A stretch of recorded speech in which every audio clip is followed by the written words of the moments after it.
Card collectors are apparently bad for the long-term health of the hobby. They're also apparently bad for the long-term health of the national, and dealers who set up targeting these kinds of customers are also bad for the national and for the hobby.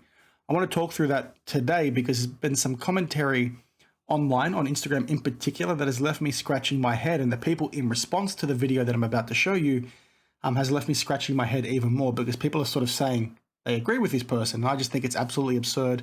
It's in line with commentary that I've seen in videos and other forms of social media, so I want to share it with you guys, hear your thoughts, and hopefully you guys will agree with me that this is the most ridiculous thing you've probably ever seen.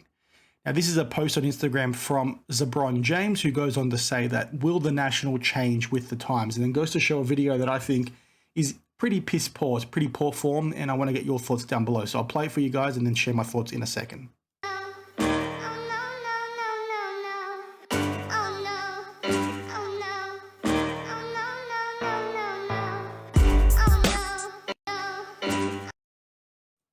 So as you can see there, he basically plays a video of a bunch of dealers and collectors aimed at the core of what the hobby is all about, in my opinion. You know, those dollar boxes, 10-cent cards, specifically set up for collectors to chase the sets and the missing cards that they need to build out that set. And like I said, the core of what the hobby is all about. He then plays that viral "oh no" music over the top, sort of implying that what you're sort of seeing in this video is a bad thing, which is very odd to me because when I look at this, like I said a few times now, it shows me exactly what the hobby is all about, what built this hobby to where it is in the first place, the reason why the national is relevant in the first place, the reason why collecting cards is relevant in the first place. It's people going out and, like the name suggests, collecting cards. So I was a little bit caught off guard seeing how the video was structured, seeing the music you played over the top, and then also this comment here, will the national change with the times, i.e. what you're sort of seeing on screen needs to be changed. Like I said, I look at that and say, well, what needs to be changed with what exactly we're seeing there? That's what the hobby is all about.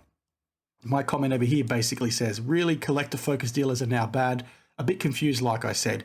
He sort of responds, and I think he's trying to damage control here because there are other comments pushing back as well, and he's sort of playing both sides, trying to imply that what he just showed in the video wasn't what he meant to show.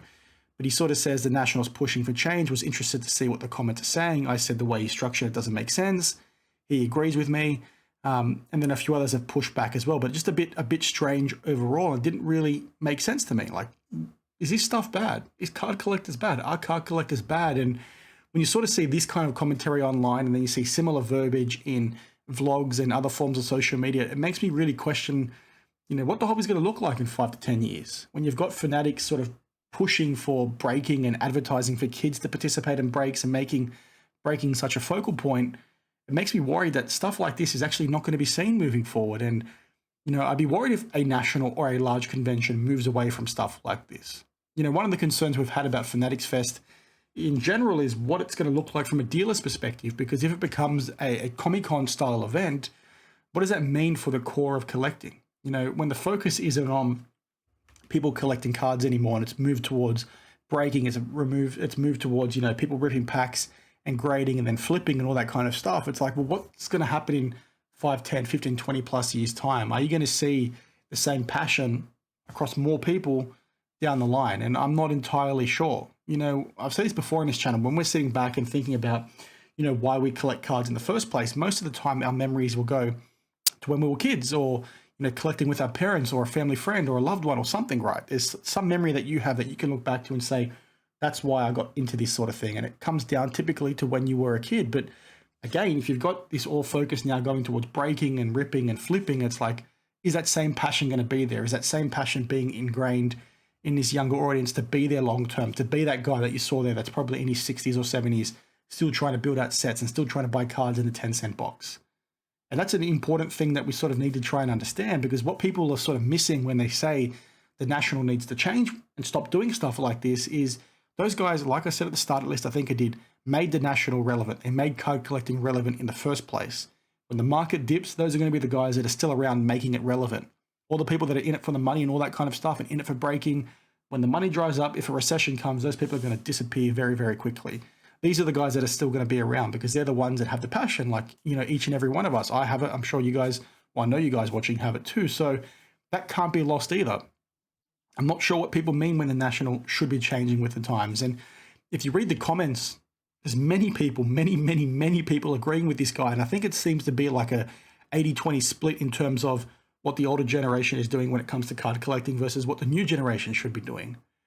I've also seen some confusion about, lotteries out at the National where the dealer allocation is very old school. It's very hard to get a table at the National, and what dealers are sort of doing is, using their lottery system, not setting up themselves or, strong arming that table and selling it for a lot of money to other people, right? It's not going direct to dealers. And that is a piece that I agree with needs to change out at the National. That lottery system probably needs to be removed. They probably need to uplift who they're giving tables to, but it should not be based off of what we saw in that video. If you're sort of seeing that video and saying that stuff is bad, then I honestly cannot help you, because that's fundamental of what the hobby is all about. And I sort of don't know what else to say apart from what I've already said. Like, yes, the lottery system does need to change out at the National. It needs to be revamped and refreshed and stop these dealers sort of strong arming, like I said. But this is the kind of stuff you need. This is the kind of stuff that makes it relevant long term and will continue to make this hobby relevant. And some of you guys will see this video and say I'm making a big deal out of something that's very small, but this is actually quite a common thing that you see online, and you'd be surprised at how many people are actually agreeing with this video. And there's also commentary in there around that's not the kind of stuff you want to see out at a National. That's the stuff that should be left for a local card show and things like that. But again, it's absurd. Like, who do you sort of think you are to be saying that when these guys are the reason why cards are relevant today? I keep repeating myself now, but you guys get where I'm going. So please share your thoughts down below. Let me know if you agree with this video. Let me know if you think the guy's right in some capacity. Let me know if you think he's completely wrong. Just let me know your thoughts in general. I'm rambling. It makes no sense to me, but I don't think this is getting enough pushback as what I expected. And I'm a bit shocked to see people sort of saying that this stuff needs to sort of leave an event like the National. I just don't get it. Like, again, when I see this, I think that stuff's cool. I want to be in my 60s and 70s, still collecting cards, trying to build out the sets that I've built over the years and find all the missing things, because that is literally what the hobby is all about. I've said many times, I've got a whole cupboard over there filled with binders of sets that I've built. This is the core of what the hobby's about. I honestly do not get it, and I think people that sort of see this and say it's bad are idiots, like I said a little bit earlier, or at least I think I did. So, as always, guys, thank you for watching. Share your thoughts down below, and I'll see you boys and girls in the next one. Cheers.